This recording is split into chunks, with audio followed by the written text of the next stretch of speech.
2006년 11월 13일에서 14일까지 이틀간에 걸쳐서 중국 중앙방송 CCTV는 대국 굴기라는 제목으로 12편의 역사 다큐를 방영했는데요. 스페인 및 포르투갈, 네덜란드, 영국, 프랑스, 독일, 일본, 러시아 및 미국의 전성기와 그 발전 과정을 다루었습니다. 그런데 여기서 아주 작은 나라인 네덜란드가 스페인, 포르투갈에 이어 두 번째로 세계 패권 국가로 소개되고 있습니다. 이 네덜란드는 참으로 작은 나라인데요. 우리 남북한 합친 영토의 약 6분의 1에 해당하는 그 조그만한 영토고요. 인구도 약 1700만 정도 돼서 우리나라보다 한 3분의 1 정도 되나요? 그런 나라예요. 그런데 중국뿐만 아니라 우리 한국의 EBS 교육방송이죠. 거기서도 2014년 초에 강대국의 비밀이라는 다큐 프라임에서 그 프로에서 세계 문명사에 큰 획을 그은 나라들을 다루었는데 그 다큐에서 로마 제국, 그리고 대영 제국, 그리고 몽골 제국, 그리고 미국. 그런데 여기에 제국이 아닌 한 나라가 들어가 있는데 바로 네덜란드입니다. 이 세계적인 제국과 어깨를 나란히 하는 그러한 세계 패권 국가의 그 대열에 이 네덜란드라는 조그만한 나라, 우리나라의 6분의 1 정도밖에 안 되는 그 조그만한 나라가 그러한 엄청난 위력을 역사적으로 발휘했다는 겁니다. 그렇다면 이 작은 나라가 어떻게 이 작은 나라 네덜란드가 이렇게 세계 패권 국가의 반열에 오를 수 있었을까요? 16세기, 그 1500년대죠. 16세기의 네덜란드는 당시 세계 패권 국가였던 스페인의 필립 2세 왕실이 사치와 방탕으로 엄청나게 돈을 썼는데 그것을 어디에서 그 돈을 충당했느냐? 바로 이 네덜란드 같은 식민지로부터 많은 옛날에 우리나라에서 일제가 많은 것을 수탈에다가 자기들이 뭐 전쟁 비용 이렇게 썼잖아요. 그런 것처럼 그들은 사치와 방탕을 위해서 스페인에서 이 네덜란드가 산업국가였는데 그 엄청난 그 부를 이렇게 뺏어갔습니다. 찬탈해 갔어요. 그러나 이 그 카톨릭 국가였던 그 스페인은 해상 패권을 차지해 세계 최강대국이었는 무역으로 부를 쌓아서 부유해지자 사치가 극에 달했어요. 그래서 왕실로부터 전 사회적으로 귀족들은 말할 것도 없고 온 국민이 사치로 방탕으로 이렇게 그 사회가 만연하게 되었습니다.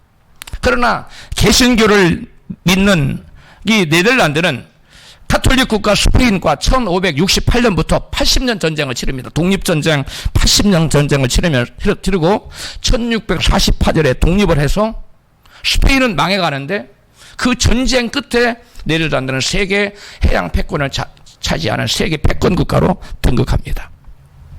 네덜란드는 왜 이렇게 세계 패권 국가가 될 수 있었느냐? 그 나라는 성경을 개신교, 그러니까 루터의 종교 개혁 이후에 그 개신교의 교리로 나라를 세운 나라가 이 네덜란드예요. 그래서 이 네덜란드는 바로 그 나라를 통치하는 통치 이념이 뭐냐? 성경 말씀이었어요. 말씀대로 다스리고 하나님이 이 나라가 주인 되시는 그것을 신정국가라고 그러네. 신정국가를 구현하는 것이 네덜란드의 정치의 목표였어요. 그래서 그들은 그 신정국가를 추구하는 나라를 만들었는데 그 나라에는 아브라함 카이퍼 같은 신학자이자 신학대학교 화란 자유대학교 총장이었던 그 신학자를 1901년부터 1905년까지 수상으로 이렇게 뽑습니다. 그러니까 그 나라는 신학이 그리고 말씀이 성경이 통치하는 나라예요.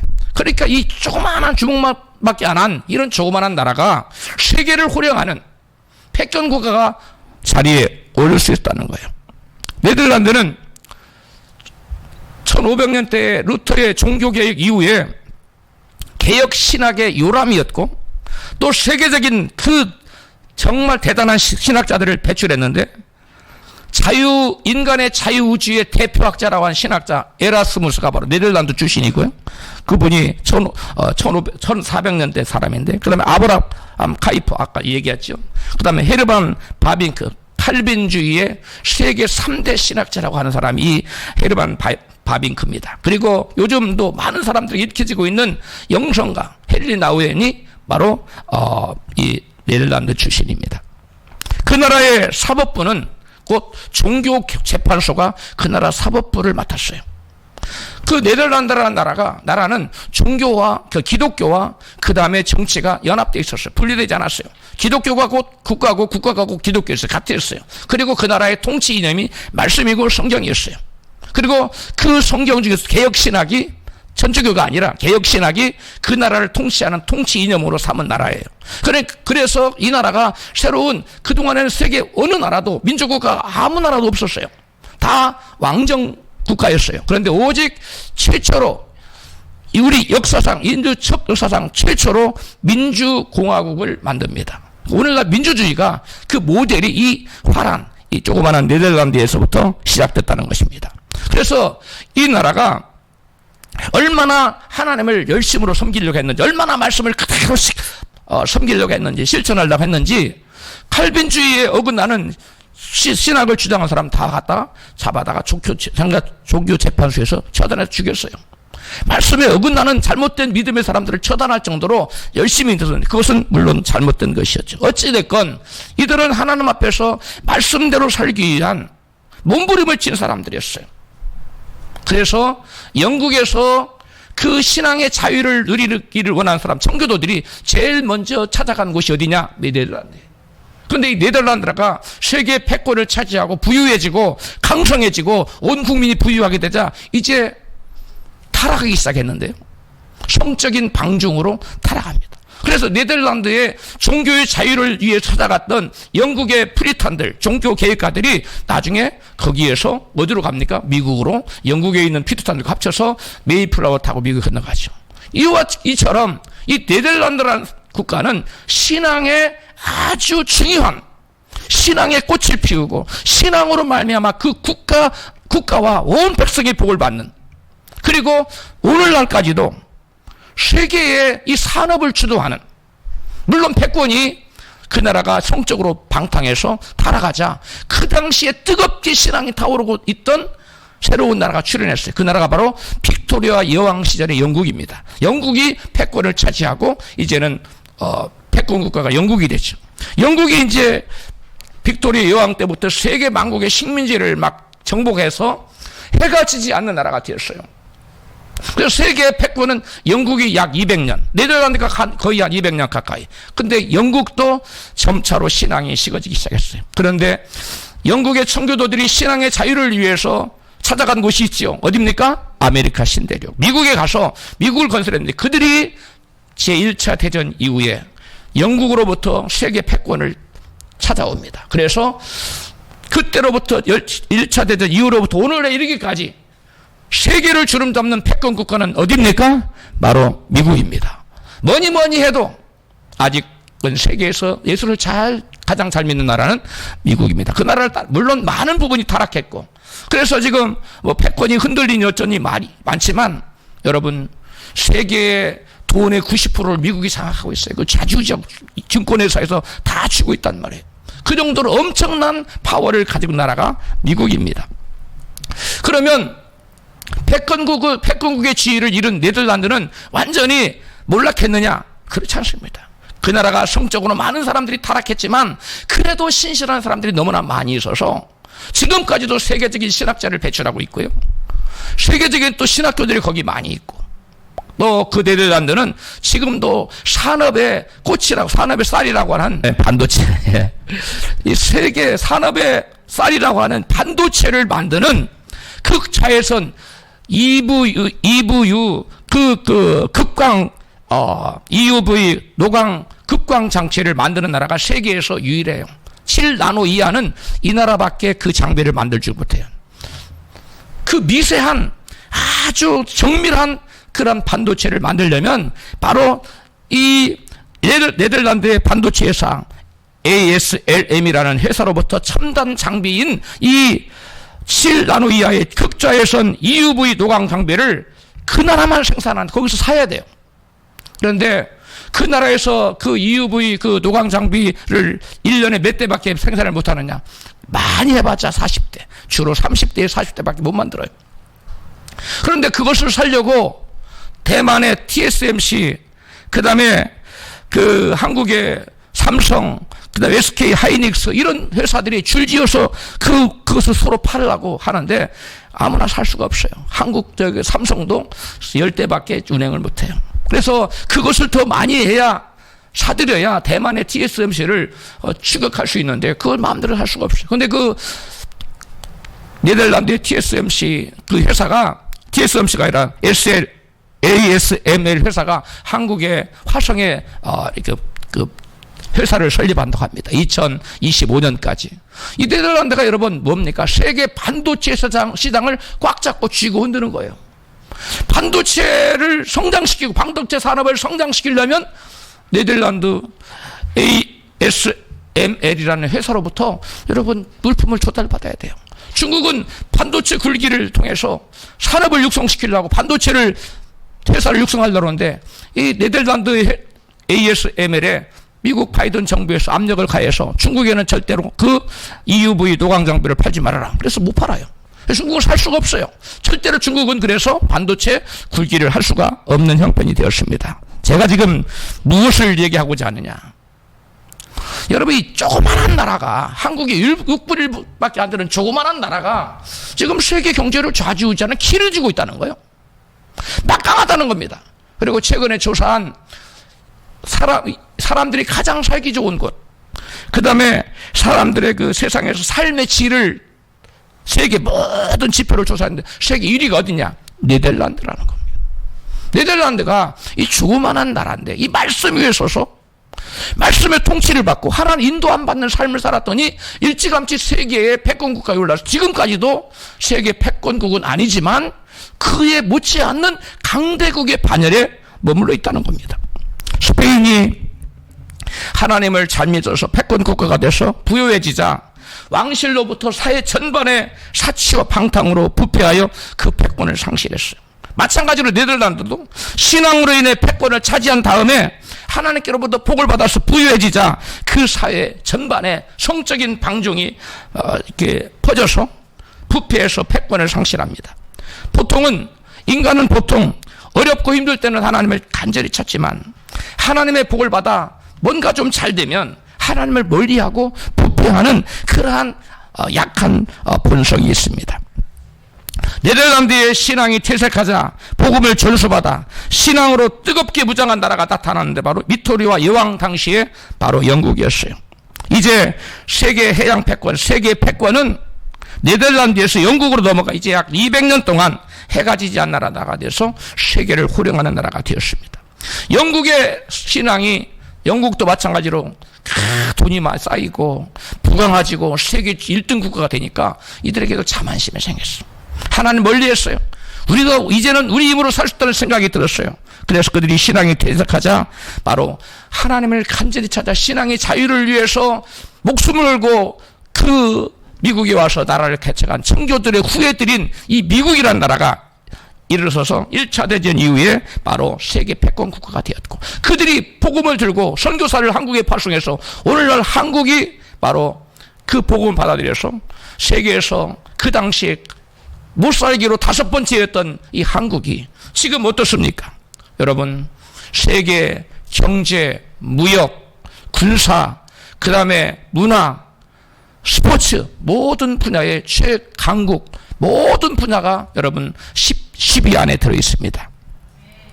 이와 같이 놀라운 나라로 발전했고 우리나라가 이러한 복음 받아들인 다음에 중국에 복음을 전했어요. 중국에 한국 선교사가 어마어마하게 들어갔습니다. 중국이 어마어마한 교회를 세우고 중국이 잠자던 나라, 그때 우리나라가 중국 가서 $100짜리 이렇게 흔들면 그 사람들 그 $100가 너무 커가지고 쩔쩔매던 때였어요. 지금 어떻습니까? G2라고 해서 세계 경제 2위 국가로 봐주드렸습니다. 또 소비에트 국가가 망해버리자 그 나라에 한국 선교사가 어마어마하게 들어갔는데 미국에 있는 은혜 한인교회 한 교회에서만 러시아에 5,500개 교회를 세워서 개척했습니다. 우리나라에서도 어마어마하게 많은 선교사가 러시아를 여러분 복음을 전해줬네. 그 당시 그들이 먹을 것이 빵을 하나 얻어먹기 위해서 한나절대 줄을 섰는데 여러분 지금 어떻습니까? 러시아가 세계적인 잘 사는 나라로 여러분 발돋움했습니다. 여러분 인류의 역사는 우리에게 많은 것을 보여주고 있는데 복음의 역사, 복음이 가는 곳마다 여러분 빛이 임하여 그 땅에 저주가 물러가고 가난이 물러가고 사망의 권세가 물러가고 그들이 다 어둠에 취했던 자들이 빛으로 나오고 저주에서 여러분 축복으로 사망의 생명으로 변화되는 놀라운 역사가 나타나는 것이 보여주는 역사가 오늘 우리에게 보여주는 생생한 역사입니다. 할렐루야. 예수 그리스도의 십자가 사건 이후 세계 문명의 역사는 복음이 전수되는 복음에 들어간 순서대로 발전했어요. 목사님 그 일본은 어떻게 됩니까? 일본은 메이지 유신 이전에 복음 받아들여서 그 복음을 바탕으로 메이지 유신을 단행하고 강하게 부흥한 나라입니다. 지금은 퇴색하고 있지만 한때는 말씀으로 지도자들이 다 예수를 믿는, 거의 대부분이 예수를 믿는 그런 나라였어요. 오늘날 세계 지도를 딱 펴놓고 보십시오. 세계를 주름잡는 나라, 강대한 나라들은 다 한때 예수를 잘 믿었던 기독교 문화가 찬란했던 기독교의 신앙이 융성했던 그러한 역사를 가지고 있습니다. 그러나 오늘날 세계적으로 못 살고 빈곤과 저주 속에 1달러 미만으로 살아가는 나라가 세계의 여러분 절반 이상이 해당하고 저녁에 배가 고픈 굶주림으로 잠자는 인구가 지구의 60%에 해당한다고 하는데 여러분 그런 나라들은 전부 다 복음 없이 살아가는 사람들이에요. 하나님 모르고 살아가는 사람들이에요. 스페인, 포르투갈, 네덜란드, 영국과 같은 유럽 국가들이 세계 문명을 주도하기 전에 그들의 공통점이 있었는데 무엇입니까? 오늘날 세계를 주름잡는 이 유럽 국가들, 이들은 기독교 국가로서 세계를 주름잡잖아요. 여러분 이 유럽 나라에 기독교 국가가 아닌 국가가 없어요. 그 대표적인 국가들이 바로 스페인, 포르투갈, 네덜란드, 영국 같은 나라인데 그들의 공통점은 바다에서 해적질을 해먹고 사는 바이킹 나라였다는 거예요. 그런 먹고 살 것 없어서 바다에서 해적질해 먹던 그런 나라들이었는데 이런 나라들이 어떻게 이렇게 세계를 주름잡는 세계 문명의 가장 위에 위치하는 그러한 나라들을 세웠을까? 그런데 그 역사를 거슬러 보면 그 이유가 있어요. 이 해적질을 하다가 다른 나라에서 여인네들을 데려다가 자기들 아내를 삼은 거예요. 그래서 그 아내를 삼았는데 그 아내들이 누구였느냐? 알고 보니까 크리스찬들, 예수 믿는 자매들이었던 거예요. 그 여인들이, 예수 믿는 그 자매들이 해적들에게 붙들려 와서도 하나님을 원망하지 않고 남편에게 순종하고 섬기고 자녀들을 믿음으로 사랑으로 잘 길러냈어요. 그러자 그것을 본 남편들도 아내가 너무나 따뜻하게 사랑으로 잘 섬기니까 그 아내를 믿는 예수를 자기도 믿게 됐어. 자녀들 어려서부터 부모님에 의해서 어머니에 의해서 복음의 말씀을 들어서 신앙으로 길러졌어요. 그래서 신실한 크리스찬으로 다 바뀌었어. 그래 이웃 가정에서도 보니까 저 사람 예수 믿더니 달라졌네. 모든 사람들이 이 예수 믿는 가정에 하나님이 함께 하시고 도와주시고 축복하시는 걸 바라보고 너도 나도 다 예수를 믿게 돼서 유럽의 거의 대부분 나라가 여러분 점진적으로 예수를 믿게 되었던 거예요. 할렐루야. 해적들에게 붙들려간 여인들은 마치 가루 서말 속의 누룩처럼 자기 가정과 주변의 모든 사람들을 변화시키고 말았던 것입니다. 오늘 본문 예수님은 이 세상을 변화시키는 복음을 누룩으로 비유했습니다. 본문 마태복음 13장 33절입니다. 같이 읽습니다. 또 비유로 말씀하시되 천국은 마치 여자가 가루 서말 속에 넣어 전부 부풀게 한 누룩과 같으니라. 아멘. 적은 되게 누룩을 많이 넣을 필요 없어요. 누룩을 조금만 넣어도 적은 양의 누룩이 가루 서말 얼마나 많아요. 가루 서말 속에 들어가면 그 모든 가루 서말을 전부 다 부풀려 버리게 하는 그런 결과를 가지고 온다는 거예요. 비록 적은 양의 누룩일지라도 가루 속에 들어가서 전부를 부풀려 버리는 것처럼 복음의 능력이 마치 누룩과 같은 능력이 있어서 어느 한 사람 심령에 들어가거나 어느 한 가정에 들어가거나 어느 한 사회나 어느 한 국가에 들어가면 그 나라를 완전히 놀라운 축복으로 부풀려 버린다는 거. 할렐루야. 저주의 권세, 어둠의 권세, 사망의 권세를 다 내쫓아 버리고 그 가운데 하나님의 놀라운 생명력으로 부풀리고. 아멘. 하나님의 놀라운 축복으로 부풀리고, 할렐루야, 이러한 놀랍게 부풀리는 그러한 놀라운 역사가 이 여러분 복음의 능력이라는 거예요. 할렐루야. 복음의 말씀이 어느 심령에 들어가면 그 심령의 내면을 완전히 변화시킬 수 있는 능력이 있다는 것입니다. 해적들에게 잡혀간 그리스도인 자매들이 복음을 전하자 복음의 능력의 복음이 마치 가루 서말 속의 누룩처럼 그들의 가족을 전부 다 변화시켰고, 그들 친척을 다 변화시켰고, 그들 나라를 통째로 변화시켜버린 줄로 믿습니다. 그래서 그들이 바로 인류 역사상 순서대로, 복음받아들인 순서대로 세계 패권국이 되었고, 또 패권국이 되겠다 살만하니까 난 멀리에서 하나님께 매맞고 패권국의 지위를 잃어버리는 그러한 역사는 계속 되돌아가고 있어요.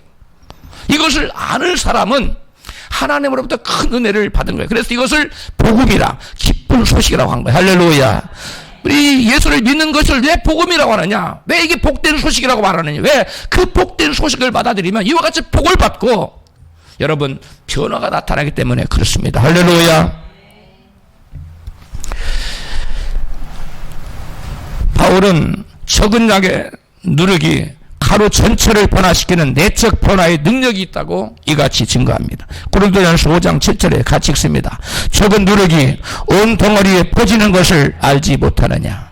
누룩 조금만 넣어도 이 적은 양의 누룩이 온 덩어리에 퍼져서 그 온 덩어리를 부풀리게 한다는 거예요.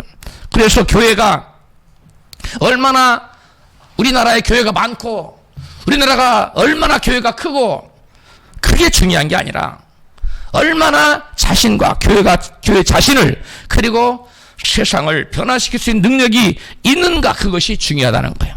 교회가 아무리 많으면 뭐합니까? 교회가 아무리 크면 뭐합니까? 교회가 부패하고 타락한 모습, 죄된 모습을 세상에 보여주면 그게 무슨 능력이 있어요? 자기 자신도 변화시키지 못하는 교회가, 그게 교회가 아니에요. 이름만 교회일 뿐 교회가 아닌 겁니다. 한국이 교회가 인구 비율당 제일 많으니 뭐 세계에서 1위에서 10위까지 중에 여러분 2교회 빼놓고 8개 교회가 10대 교회 우리나라에 있어요. 그런데 오늘날 한국 교회가 이 세상에 빛을 발하지 못해. 어두운 소식만 들려와요. 무엇을 의미합니까? 교회가 죽었다는 거예요. 교회가 타락했다는 겁니다. 세상에 동질화됐다는 거예요. 그래서 이 교회가 빛을 발하지 못하는 거예요. 살아있지 못하는 겁니다. 여러분,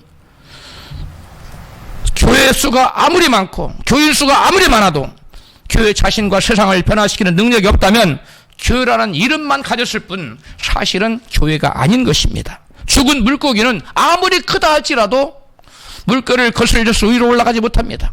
다 아무리 큰 송아지도 큰 황소도 물결에 줄줄도 둥둥 또 떠내려가요. 그러나 송수리같이 작은 여러분 물고기도, 살아있는 물고기는 아무리 물결이 거쳐도 치고 올라가요. 저는 어렸을 때 그걸 많이 봤어요. 너무 신기해요.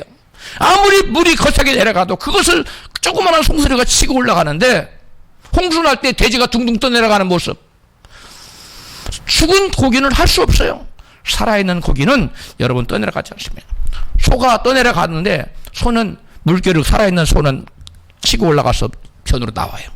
그런데 죽은 소는 그냥 떠내려가요. 마찬가지예요. 이 교회에 생명력이 있는 교회는 세상을 거스리고 세상 풍조에 휩싸이지 않습니다. 세상의 죄를 따라하지 않습니다. 이 세상과 구별된 거룩한 삶을 살고 세상 사람들에게 생명의 빛을 비춰주는, 세상에 썩는 것을 소금이 되어서 녹아짐으로 세상의 부패를 막는 역할을 감당합니다. 할렐루야. 이것이 바로 살아있는 교회예요. 이것이 바로 참된 여러분 세상을 변화시킬 수 있는 자기가 변화된 교회예요. 자기가 변화되지 않은 교회는, 교회 자체가 변화되지 않고는 세상을 결단코 여러분 변화시킬 수가 없습니다. 믿으시면 아멘 하시겠습니다. 생명 없는 죽은 교회는 자기 자신은 물론이고 이웃도 변화시키지 못하고 오히려 세상에 동화되어서 세상에 의해 변질되고 마는 것입니다. 마태복음 10장 16절에 보면 예수님께서는 12명의 제자를 파송하시면서 양을 이리 가운데 보냄과 같다고 말씀하셨어요. 목자이신 예수님은 양인 성도가 이리와 같은 세상을 반드시 이겨서 변화시켜야 하고 또 이길 수 있기 때문에 세상에 보낸 것입니다. 그렇다면 양이 이리를 이기기 위해서는 어떻게 해야 될까요? 양이 이리처럼 힘을 길러야 될까요? 그게 아닙니다. 양이 이리를 이기는 방법은 한 가지예요. 목자와 함께 있으면 됩니다. 할렐루야. 마찬가지로 우리가 양들인데, 주님의 어린 양들인데, 우리가 세상을 이기려면, 세상의 죄와 싸워서 이기려면, 거대한 세상의 부조리와 싸워서 이기려면 우리 힘으로 안 돼요. 우리가 주님과 연합해서 하나가 될 때, 즉 믿음으로 주님과 연합할 때, 주님과 내가 하나가 될 때 세상의 이리를 이길 수 있는 줄로 믿습니다. 주님 믿고 주님과 연합한다는 것은 곧 무엇을 의미하느냐? 말씀을 믿고 의지하고 그 말씀에 순종하며 말씀대로 거룩하게 사는 것을 의미해요. 할렐루야. 주여, 제가 믿습니다. 말로만 생각으로만 아무리 예수를 믿어도 하나님 말씀에 순종하는 삶을 살지 않아요. 또 말씀대로 거룩하게 살지 않아요. 그런 사람은 자신도 변화시킬 수 없고 이웃도 변화시킬 수 없고 오히려 이웃에게 칭송을 받는 것이 아니라 그래서 하나님께 영광을 돌리는 것이 아니라 사랑하는 사람들은 손가락질당해요. 저자가 예수 믿는데 저게 나보다 나은 게 뭐야? 손가락질 당하고 비난을 받습니다. 이러한 사람은 결코 예수 믿는 사람이라고 할 수 없고 이런 자들이 모인 곳은 결코 교회가 될 수가 없는 것입니다. 할렐루야. 요한 사도는 교회가 세상을 이기는 법을 이같이 증거합니다. 요한일서 5장 4절입니다. 같이 읽어요. 대저 하나님께로부터 난 자마다 세상을 이기느니라. 세상을 이긴 이김은 이것이니 우리의 믿음이니라. 뭘로 세상을 이길 수 있다고요? 믿음. 우리가 믿는 것은 하나님과 내가 하나가 되는, 연합되는 거예요. 그러면 내가 하나님과 연합됐는데 아무리 힘이 없는 꼬마가 심슨 형아를 만났는데 형아한테 맨날 두들겨 맞았다 하지 아빠 손을 딱 잡고 나가면 누가 이겨요? 이제는 누가 이겨요? 아빠 손잡고 하는 어린아기 이기잖아요. 마찬가지예요. 우리가 능력의 주님을 손을 잡고 나가면 세상이 아무리 우리보다 힘이 세다 할지라도 우리는 세상을 능히 이기는 자가 될 수가 있는 것입니다. 할렐루야. 세상을 이긴다는 것은 세상과 구별된 성도의 믿음의 삶, 곧 거룩한 삶으로 부패한 세상을 변화시키는 것을 의미해요. 세상을 이긴다는 것은 세상과 맞닥뜨려서 세상에 동요되지 않고 빛으로 그들의 사이에 있는 어둠을 물리치고 그들을 변화시키는 것을 바로 세상을 이기는 것이라고 말해요. 할렐루야. 세상과 구별된 거룩한 삶으로 부패한 세상을 변화시키는 것이 바로 주님이 양을 이리가 특실거리는 세상에 보내는 바로 근원적인 이유인 것입니다. 할렐루야. 누룩은 가루 속에 들어가 다 퍼져서 자신의 흔적이 보이지는 않지만 가루 서마를 전부 다 부풀어 오르기까지 하여 전부를 변화시키고 말아요. 누룩이 안 들었다면 요만하게 있을 건데 누룩이 들어간 거 쫙 부풀어 오르잖아요. 변화시켜요. 마찬가지로 우리를 변화시키는 건 다른 것이 아니라 하나님 말씀의 능력이, 하나님 말씀이 저와 여러분 심령에 들어오면, 그리고 우리 가정에 들어오고 우리가 속한 직장에, 그리고 우리가 속한 이 사회와 나라에 복음이 들어와서 그 복음이 주체가 되면 자신은 물론 가정과 이웃과 온 나라를 통째로 다 변화시킬 수 있는 줄로 믿습니다. 제 어렸을 때만 해도 푸닥거리, 무당, 구타고 이런 것들 막 너무 많았어요. 길거리에 뭐 제사 지르고 막 뭐 차려놓고 이런 너무, 지금은 한국 땅에서 거의 찾아볼 수 없을 정도가 됐어요. 왜? 기독교인들이 산에서 교회에서 끊임없이 부르짖어 기도하니까 이 땅에서 모든 우상의 권세들, 사망 권세들, 저주 권세들 다 사라지고 빛의 영향력이 안 믿는 사람까지 다 미치고 있습니다. 할렐루야. 이것이 바로 복음의 특성입니다. 자기 자신은 녹아져서 보이지 않지만 자기도 물론이고 모든 사람을 모든 주변의 모든 것들을 변화시켜버리는 것, 이것이 바로 복음의 능력이에요. 이 복음의 능력이 바로 진정한 교회의 열매요, 세상을 변화시키는 진정한 그리스도인의 표지인 것입니다. 할렐루야. 사도 바울은 교회를 향하여 먼저 너 자신이 변화를 받으라고 이렇게 권면합니다. 본문 로마서 12장 2절입니다. 시작. 너희는 이 세대를 본받지 말고 오직 마음을 새롭게 함으로 변화를 받으라. 아멘. 너희는 교회를 말합니다. 로마에 있는 교회인들을 향하여 바울이 편지한 거예요. 교회는 이 세대를 본받지 말아라. 너희는 이 세상을 본받지 말아라. 오직 마음을 새롭게 함으로 뭐하라? 변화를 받으라. 먼저 교회가 변화를 받으라는 거예요. 교회가 변화되지 않고는 결단코 이 어두운 세상에 빛을 발할 수 없고 비출 수 없고 저들을 변화시킬 수가 없다는 것입니다. 우리 안에 누룩과 같은 전부를 부풀게 하는 복음이 들어오면 그 복음의 말씀은 우리의 마음을 새롭게 변화시키는 것이, 자기 안에 누룩과 같은 복음을 받아들여 그 마음이 새롭게 변화된 새 사람에게는 세상을 변화시키는 능력이 주어지는 것입니다. 믿으시면 아멘 하십시오. 마치 로마 원로원 가정에 시집온 그리스도인 자매들이나 해적들에게 잡혀간 그리스도인 자매들이 복음의 능력으로 가정과 국가를 변화시켰던 것처럼 말입니다. 교회는 심이나 숫자를 보여주는 것보다 자신의 변화를 나타내서 복음의 능력이 어떠한가를 세상에 증거하는 공동체입니다.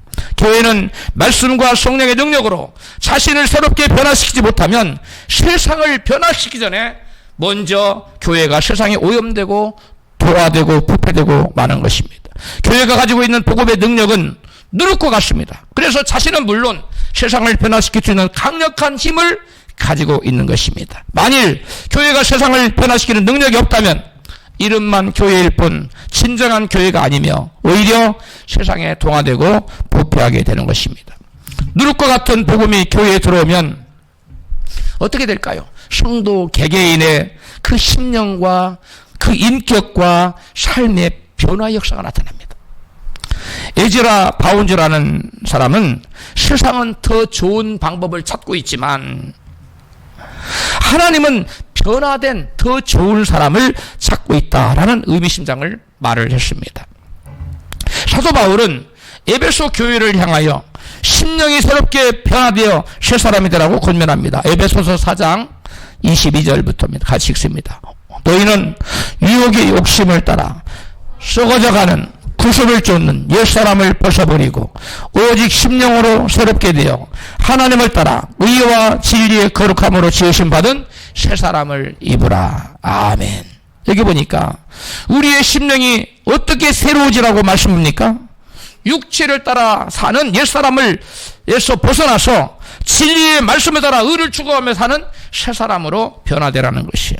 이 변화된 새 사람은 어떤 사람이냐? 이 바울은 에베소서 4장에서 5장에까지 쭉 이 변화된 새 사람의 모습을 나열하고 있는데, 첫 번째 변화된 사람은 에베소 4장 25절에 보니까 거짓말을 하지 않아요. 그 다음에 26절에 분을 내지 않고, 그 다음에 28절에 도둑질하지 않고, 그 다음에 에베소 5장 3절에는 음행하지 않고, 그 다음에 에베소 5장 9절에는 모든 착함과 의로움과 진실함을 추구하고, 그 다음에 에베소 5장 10절에서는 주를 기쁘시게 할 것을 추구하며 사는 그러한 열매를 맺는 사람이라는 거예요. 이게 바로 변화된 사람이라는 거예요. 이 변화는 바로 가루 서말 속에 들어간 적은 양의 누룩처럼 우리 심령에 들어온 복음의 말씀이 우리 안에 들어오면 나의 심령을 변화시키고 우리의 가정을 변화시키고 우리의 삶 전체를 변화시키는 역할을 나타낸다는 것입니다. 할렐루야. 교회가 이처럼 심령이 새롭게 되어 인격과 삶의 변화가 나타날 때 비로소 우리는 교회는 세상을 변화시킬 수 있습니다. 초대교회가 로마로부터 황제 숭배의 강요를 당하며 심한 박해를 받고 교회는 살아남기 위해서 지하 카타콤으로 들어갔습니다. 그 300년을 교회가 그 지하에서 숨어서 신앙생활을 하는데요. 당시에 로마는 세계 많은 나라를 정복하는 정복 전쟁으로 로마 원로원 자제들이 전부 다 그 지휘관으로 전쟁터에 나갔어요. 그래서 전쟁터에 나가면 1년도 좋고 2년도 좋고 3년도 좋고 안 들어오는 거예요. 그러니까 그 아내들이 대부분 바람을 피워서 빈번하게 가정이 깨지는 그런 일이 그 당시의 사회의 여러분 사회 풍조였습니다. 그런데 그리스도인 여인들은 남편이 아무리 전쟁터에 오래가 돌아오지 않아도 결코 불륜을 저지른 일이 없었고 가정을 온전히 지켜냈습니다. 그 소식이, 그 소문이 로마에 자자하게 퍼졌어요. 그러자 로마 원로원 그 리더들이, 지도자들이 수소문해서 그리스도인 자매들을 찾아오는 거예요. 찾아다가 며느리를 삼는 일이 새로운 로마의 사회 풍조가 될 정도였습니다. 예수 믿는 신실한 자매들이 로마 원로원 수뇌부 인사의 며느리가 되어서 남편을 잘 섬기고 아이들을 신앙으로 길러냈습니다. 그러자 남편들도 점차로 예수를 믿고 자녀들도 신실한 그리스도인이 되어 로마의 지도급 인사들 대부분이 그리스도인으로 채워지게 되었습니다. 콘스탄티누스 황제가 로마를 기독교 국가로 선언하기 전에 벌써 기독교인들의 협조 없이는 국정을 운영할 수 없을 정도로 요소요소의 수뇌부들의 예수 믿는 사람들이 다 박혀 있었다는 거예요. 그래서 그들이 협조를 받지 않고는 로마를 끌고 갈 수가 없었어요. 그래서 물론 하나님이 예수 그리스도의 십자가를 전쟁 나갈 때 보여줘서 그 결정적인 계기가 되긴 했지만 많은 정치적 요인들이 기독교인들이 로마의 수뇌부에 이미 다 포진하고 있었다는 사실이 여러분 로마를 기독으로 바꾸는, 그러니까 여러분 그 동굴에 숨어 살던 사람들이 붙들려서 로마 원로원 가정에 며느리로 들어가서 200여 년 거의 한 300년 시간을 지내면서 그 세대를 통하여 가정을 변화시키고 주변들 친척들을 변화시키고 나중에는 로마를 통째로 다 변화시키는 누르코 같은 역사가 교회 안에 복음의 말씀으로 인하여 누르코 같은 역사를 그 로마 교회 그 당시에 예루살렘 교회, 그러니까 로마에서 이렇게 카타콤으로 사는 사람들이 참 이렇게 복음을 전해서 로마를 변화시키는 놀라운 결과를 가져왔다는 것입니다. 할렐루야. 여러분, 우리는 진정한 그리스도인으로서 열매 맺는 삶을, 진정한 예수 믿는 사람의 삶의 모습을 세상에 비춰줘야 될 줄 믿습니다. 또한 예수님은 본문에서 이 세상을 변화시키는 복음을 겨자씨 하나에 비유했어요. 마태복음 13장 31절 시작. 또 비유를 베풀어 가라사대 천국은 마치 사람이 자기 밭에 갖다 심은 겨자씨 하나를 같으니 이는 모든 씨보다 작은 것이로되 자란 후에는 나물보다 커서 나무가 되매 공중의 새들이 와서 그 가지에 깃들이니라. 아멘. 이 세상을 변화시키는 복음의 능력은 처음부터 대단하지 않다는 거예요. 처음에는 아주 겨자씨 하나처럼 미미하다는 거예요. 보일락 말락하다는 거예요. 이 세상을 변화시키는 복음의 능력은 겨자씨 하나처럼 처음에는 아주 눈에 보일락 말락하게 작은데 나중에는 이것이 점진적으로 커서 나무가 돼서 새들이 와서 깃들일 만큼 성장한다는 거예요. 나 한 사람이 변화된다고 무슨 교회가 바뀌고 가정이 바뀌고 직장이 바뀌고 세상이 바뀌겠는가 우리는 생각할 수 있습니다. 그러나 그렇지 않습니다. 성경은 우리가 말씀으로 변화되어서 청결하고 정직하면 그리고 하나님께 간절히 기도하면 내 시작은 미약하나 내 나중은 심히 창대리라고 욥기서 8장 9절 7절에 말씀하고 있어요. 따라서 합시다. 청결하고 정직하면 내 시작은 미약하나 내 나중은 심히 창대하리라.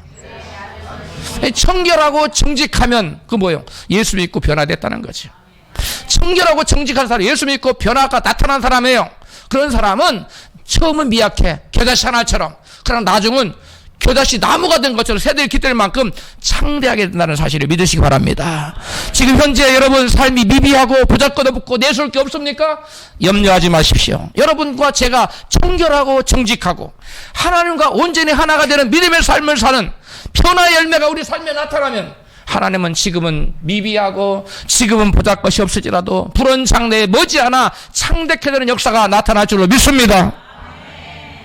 스코틀랜드에 사람들로부터 그다지 각광을 받지 못한 두 분의 목사님이 서로 앉아서 목회 현장에 대한 경험을 서로 나누었습니다. 한 분이 이렇게 말했습니다. 나는 3년간 열심히로 목회를 했는데 진정으로 거듭난 사람은 한 사람밖에 얻지 못했습니다. 그 사람은 로버트 마펫이라는 청년입니다. 이렇게 얘기를 했어요. 그러자 다른 목사님이 그 얘기를 듣고 말하기를 우리 교회에서는 커다란 기대를 걸고 한 주간 집회를 했지만 한 사람밖에 얻지 못했습니다. 이렇게 대답했어요. 그러나 수십 년이 지난 후에 3년 만에 맺은 한 사람의 거듭난 청년 로버트 마펫은 아프리카 선교의 기초를 놓는 하나님의 위대한 일꾼이 되었습니다. 그리고 한 주간의 부흥회에서 얻은 유일한 한 청년, 그 사람 바로 리빙스톤이었는데 그는 아프리카 대륙에 그 선교사로 가서 아프리카 대륙에 복음의 불을 지피는, 그래서 선교사의 아버지라고 하는 별명을 얻을 정도로 위대한 선교사가 되었습니다. 할렐루야. 여러분 3년 동안 목회를 했는데 많은 사람이 있는데 진정 예수 믿는 사람은 거듭난 사람 하나밖에 없어. 그 사람이 마펫이라는 사람. 로버트 마펫. 겨자씨가 작다고 우리가 무시하면 안 되듯이 비록 한 사람밖에 얻지 못했지만 그 한 사람의 헌신이 아프리카를 다 뒤집어 놓지 않습니까? 아프리카를 많은 사람, 수많은 사람들을 영혼을 주님께 인도하고 아프리카의 변혁을 가져왔지 않습니까? 영국에 5살, 그리고 우리나라 6살이겠죠. 한 소년이, 어린이가 한 1페니는 우리나라 1전. 1원짜리나 마찬가지. 그 마을은 같이, 우리나라, 오늘날로 계산하면 한 1,000원 정도 될 거예요. 그걸 헌금을 하면서 지정헌금을 해요. 지정헌금이란 여기에다가 이 돈을 써주십시오 하는 거. 지정헌금을 썼네요. 제목이 뭐냐? 이 돈으로 신약성경 한 권을 사서 1편이니까 구약성경 꿈도 못 꾸고 신약성경을 한 권을 사서 아프리카에 인도에 보내주십시오. 이렇게 지정헌금을 썼어요. 아주 적은 금액이라 웃어 넘길 수 있는 액수죠. 그러나 어린아이의 생각을 귀하게 여긴 목사님은 자기 돈을 더 보태서 성경을 구입하여 어린이의 이름을 쓰고 어린아이에게 사인을 하기 위해서 인도로 보냈어요. 이 작은 일을 누가 기억하겠습니까? 소년도 있고 목사님도 잊어버렸어요. 20년이 지난 후 목사님이 인도의 어느 한 마을을 방문하게 됐는데 그 마을에 많은 사람들이 예수를 아주 열심으로 믿고 있었어요. 그래서 그 교회 지도자들과 이런저런 얘기를 하다가 이 교회가 어떻게 해서 이렇게 복음이 들어와서 예수를 믿게 되었나 이 마을에. 그랬더니 그 교회 지도자들이 이런 얘기를 해줍니다. 이전에 한 무명 선교사가 우리 마을로 와서 복음을 전해주고 가면서 성경을 들어보면 이 성경 한 권을 건네주고 갔습니다. 그래서 우리가 이 성경을 돌려보고 서로 예배를 드리고 해서 우리 이 마을에 교회가 생겼습니다 하고 그 성경책을 보여주는 거예요. 그래서 성경책 뒷장을 펴봤더니 거기에 6살짜리 이름과 사인이 딱 써져 있는 거예요. 놀랍습니까? 아닙니까? 놀라운 일이에요. 우리가 한 적은 행동, 아무것도 아닌 것 같은 겨자씨 같은 그러한 적은 행동이 여러분 인도의 어느 한 마을을 다 주님끼리 인도하는 놀라운 역사를 가져왔다는 거예요. 여러분 우리가 생각하는 한 방울의 기도, 우리가 생각하는 조그마한 헌금, 이것이 아무것도 아닌 것 같지만 하나님이 이 적은 것을 가지고 놀라운 역사를 일으키고 이 세상을 변화시키고 있다는 사실을 믿으시길 바랍니다. 그렇다면 누가 고치고 변화시킬 수 있을까요? 영국의 산업혁명으로 급격한 산업화가 이루어졌어요. 그러자 도시가 발전하면서 사회가 극도로 타락하고 술집이 엄청나게 일어나고 로마가 범죄의 소굴화 됐어요. 그때 하나님의 성령을 불을 뜨겁게 받은 웨슬리라는 목사님이 일어나서 놀라운 영적 심령 부흥성회를 하고 돌아다녔어요. 경건운동을 전개했습니다. 웨슬리를 통해 성령의 강력한 역사가 나타나자 많은 믿지 않은 사람들이 예수를 믿고 회개하고 예수 믿고 변화되자 그 교회마다 세상 말고 먼저 교회 자체에서 먼저 변화 역사가 나타나기 시작했어요. 할렐루야. 그러자 그 변화된 성도들이 나가서 열악한 사회의 노동자들 임금 문제, 그 다음에 착취를 당하는 거, 그 다음에 여러 가지 노예 매매 문제 이런 것 전부 다 가서 그것을 술집을 없애는 운동 이런 걸 전개했더니 이 영국 사회에서 술집이 없어졌어요. 노름이 없어졌어요. 노예 매매 제도가 사라졌어요. 할렐루야. 여러분 놀라운 한 사람의 역사가 영국 사회를 위대하게 변화시키는 예술가 일어나지 않았더라면 영국 사회는 그대로 타락해버렸을 거예요. 그래서 여러분 패권도 일찌감치 여러분 물러나고 말았을 거예요. 그런데 영국은 200여 년간을 패권을 쥐게 됐어요. 1차 대전까지. 우리는 이렇게 생각할 수 있어. 예술가 같은 사람은 특별한 사람이니까 그런 위대한 일을 할 수 있지. 나 같은 사람이 무슨 그런 위대한 일을 할 수 있어. 내가 무슨 세상을 변화시켜. 이렇게 생각할 수 있어요. 그런데 여러분 그렇게 생각하면 절대 오산해. 20여 년간 진행된 행복의 전염성이라는 주제로 20여 년간을 연구를 했는데 그 연구 결과에 따르면 내가 행복해지면 내 친구가 행복해질 그 확률이 15%가 증가한다는 거예요. 내가 행복해지면 친구가 몇 프로 증가해? 행복해질 증가율이 15%. 내가 행복하면 이웃을 변화시키는 거예요. 그런데 연구 결과가 더 놀라운 것은 내 친구만 행복해지는 곳이 아니라 내 친구의 친구는 몇 프로가 행복률이 증가했느냐? 10%가 증가했어요. 더 놀라운 것은 내 친구의 친구의 친구, 그 사람에게는 6%의 행복이 증가한다는 거예요. 할렐루야. 놀라운 일입니다. 내가 가정에서 행복하면 우리 자녀들이, 남편이 행복하면 아내가 행복해져요. 자녀가 행복해지면 부모가 행복해지고, 부모가 행복해지면 자녀가 행복해지는 겁니다. 할렐루야. 여러분, 행복은 뭐가 있다고요? 전염성이 있어요. 행복이 놀라운 전염성이 있는데, 여러분, 단 사람이 행복해지면 주변 사람을 행복해 줄 수 있어요. 여러분, 우리 교회가 행복해지면 우리 여러분 만나는 모든 사람들이 15%씩 행복해지고, 그 사람이 이웃 사람에게 10%, 또 그 사람들의 10%가 또 이웃 사람에게 6%의 행복을 증진시킨다는 거예요. 여러분, 그러므로 나 한 사람이 조그만한 변화도 아무런 역사가 안 나타나는 것처럼 보이지만, 연구 결과는 많은 사람들에게 적어도 15% 영향력을 미치고 있다는 거예요. 할렐루야. 여러분, 오늘 예수 안 믿는 한국 사람들 얼마나 잘 삽니까? 저희 아파트에도 세계 모든 유명한 메이커 자동차가 다 있어요. 다 있어. 없는 자동차 메이커 없는 게 거의 없어요. 다 있습니다. 그 정도로 잘 살아요. 우리 아파트가 좋은 아파트가 아닌데, 대단한 아파트가 보통 아파트인데, 예? 이렇게 잘 살아요. 그런데 제가 어렸을 때 돈이 얼마나 없었던지, 그 눈깔 사탕 압니까? 하얀 눈깔 사탕? 지금으로부터 50년 전 얘기, 50년이 뭐야? 거의 한 55년 전 얘기. 눈깔 사탕 하나를 가지고 하얀 거 친구들 한 대여섯 명한테 돌로 탁 깨가지고 나눠 먹었어요. 기억납니까? 연세 있으신 분들? 그렇게 못 살았어요. 소풍 갈 때 아버님이 5원을 줬어요. 5원을 주면 5원 가지고 아버님한테 그 사이다 하나, 캔으로 들은 거 하나 사다 주고, 라면, 캔이 아니라 그 병이었어요. 그거 하나 사다 주면 나는 한 3원, 2원밖에 안 남아. 그 정도로 어려웠어요. 근데 지금 우리나라 그때와 같이 지금도 1달러 미만으로, 하루에 1달러 미만으로 살아가는 사람이 세계 인구의 여러분 20%가 돼요. 50% 정도는 2달러 이하로 살아가는 거예요. 얼마나. 그리고 저녁에 배를 굶주리고 잠을 청하는 사람이 60%예요. 우리나라가 지금 세계적인 강국이고 세계적인 부유한 나라가 됐는데, 이 모든 원인이 어디 있느냐? 제 젊어서부터 삼각산에 가면 기도할 차례가 없을 정도로 수많은 사람이 와서 눈물을 흘려 나라와 민족을 위해서 기도했습니다.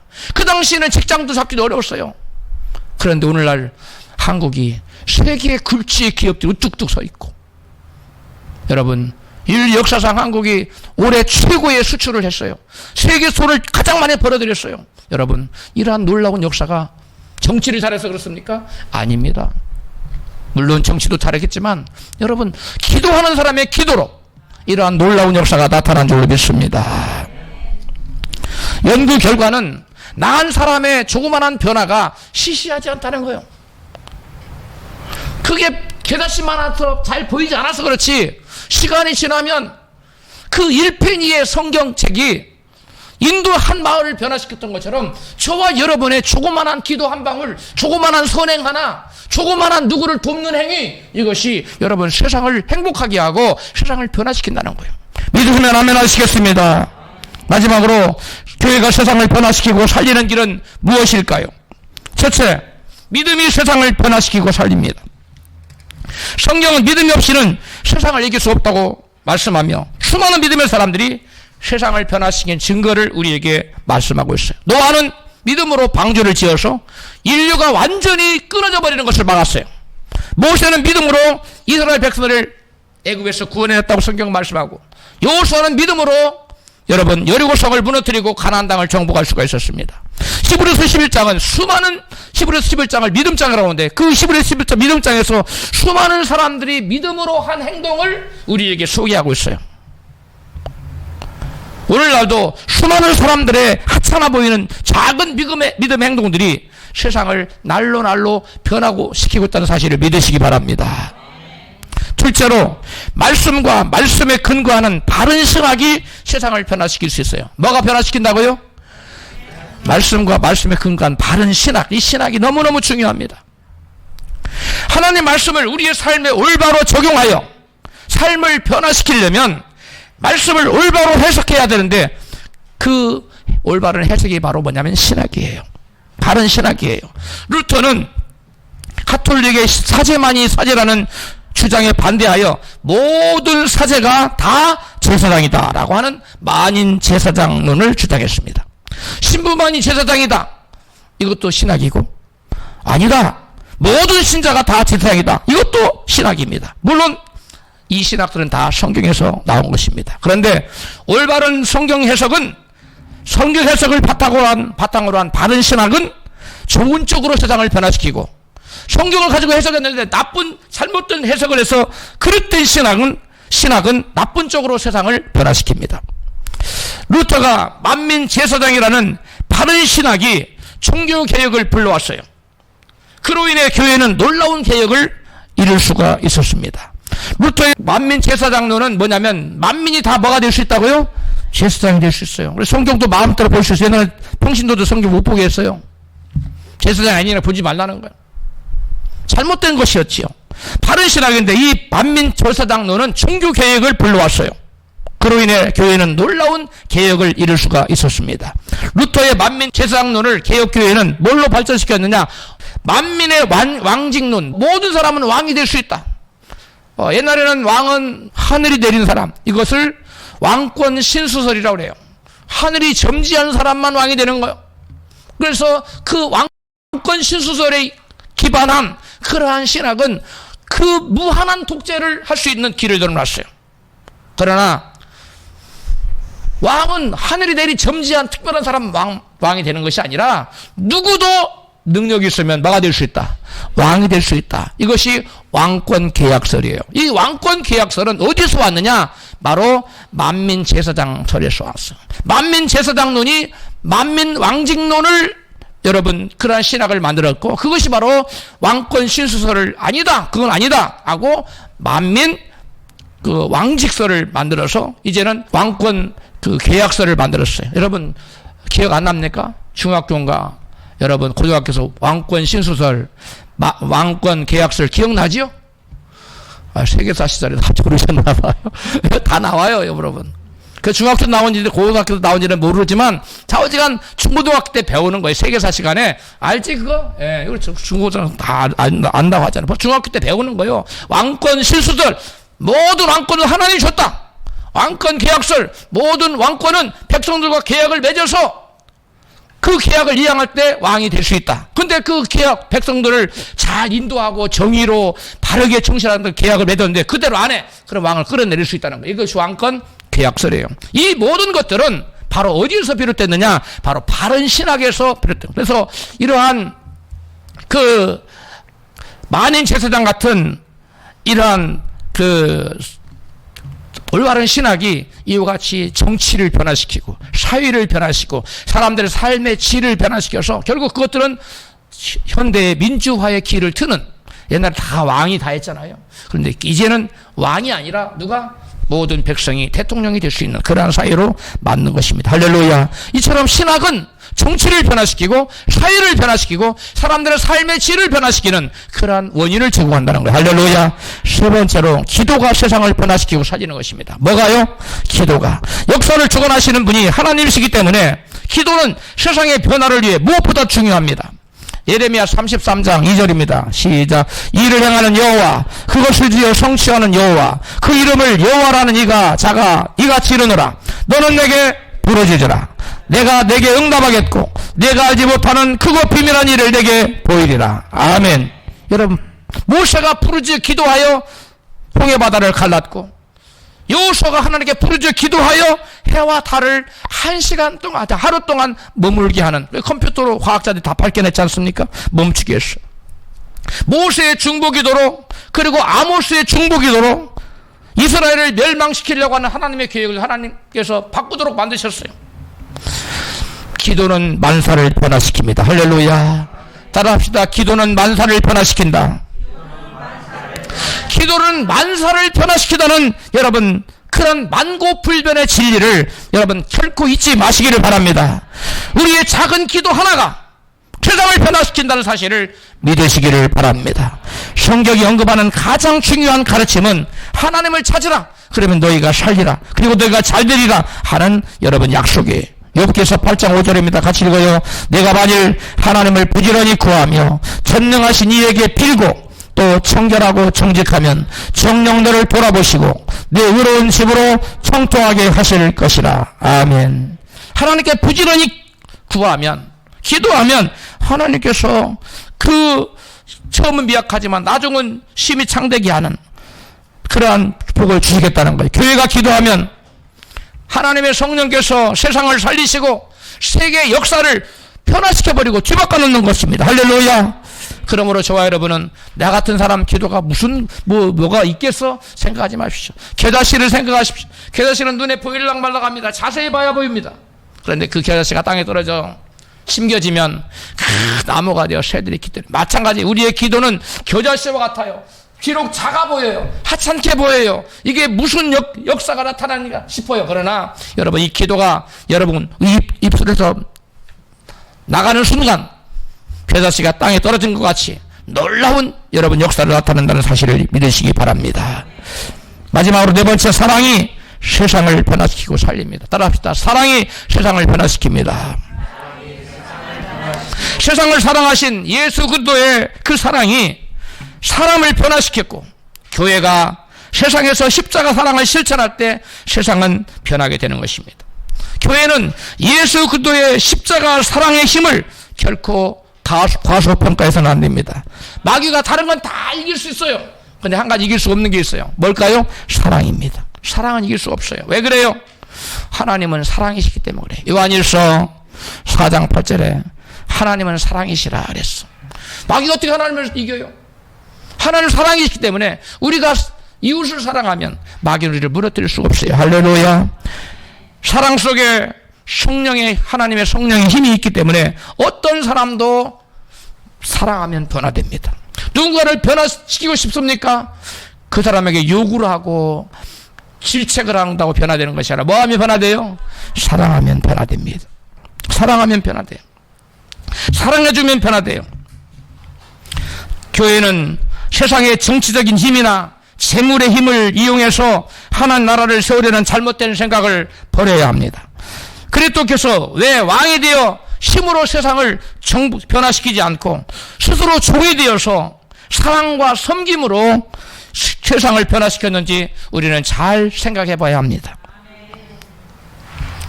우리 모두 믿음과 말씀과 기도와 사랑으로 나 자신을 먼저 변화시키고 세상을 변화시키는 변화의 준공이 될 수 있기를 주님의 이름으로 축원합니다.